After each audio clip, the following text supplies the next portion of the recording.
Di na ito pipilitin. Kung gusto mo na i-scroll down, scroll down mo. Kung gusto mong makinig, thank you. Sarap balikan ng mga alaala. Lalo na yung mga good memories.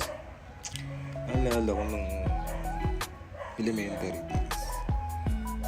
I'm not sure kung grade 2, grade 3. Basta, one time nasa classroom kami. Biglang nangamoy. Ano ba yun? Di tinginan kami sa sapatos na katabi ko sa upuan. Upuan ng elementary, dalawaan. Yung desk na kahoy. Madalas lihain yung ibabaw. Hindi yung teacher namin that time. Pinatayo kami, pinapila kami. Siya, o tayo kayo. Dito yung mga lalaki, dito yung mga babae. Tinignan isa-isa. Sapatos. Baka may tumae.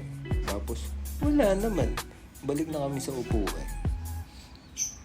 Hindi namin napansin yung isang classmate namin nasa dulo. Hindi ko napapangalanan pero hindi ko siya makakalimutan talaga. Hindi tumayo. Ibig sabihin.